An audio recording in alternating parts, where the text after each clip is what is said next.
alors j'ai mis beaucoup de temps pour reconnaître que j'étais une lanceuse d'alerte quand j'ai travaillé sur le traité sur la charte de l'énergie, mais en fait, oui, c'est ce que j'ai fait.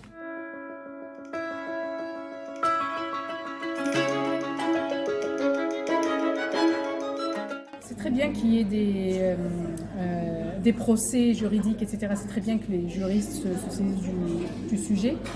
Ça ne va pas être suffisant. Et surtout, ce qu'il faut garder en tête, c'est qu'on n'a plus du temps. En fait, le temps joue contre nous. Si on avait eu ces procès-là il y a 20 ans, ça aurait été super. Mais là, aujourd'hui, il faut agir vite. Il faut changer la politique très vite.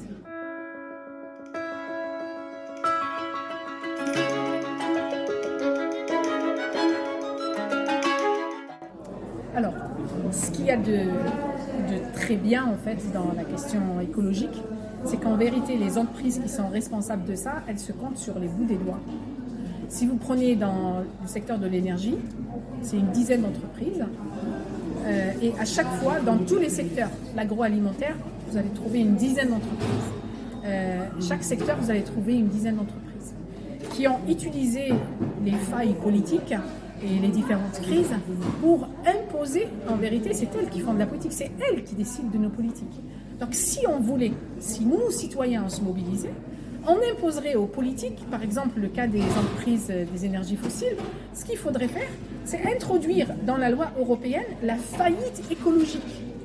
Et à ce moment-là, toutes les entreprises là que vous voyez qui dominent et qui viennent nous raconter ce qu'elles veulent, elles sont toutes en situation de faillite écologique. En situation de faillite, on a déjà un corpus législatif qui permet aux États d'intervenir.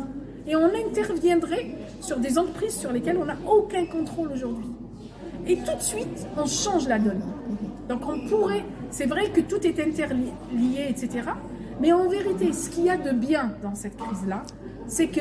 Quelques leviers très simples, mais il faut du courage politique. Le courage politique, ça ne s'invente pas. Les politiques ne sont pas courageux. Ça s'impose par les citoyens.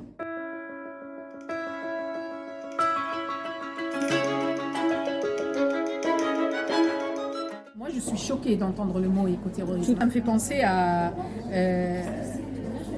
quand il y a eu les guerres d'indépendance, les mouvements indépendantistes, on a toujours considéré les personnes impliquées dans les mouvements indépendantistes comme étant des terroristes.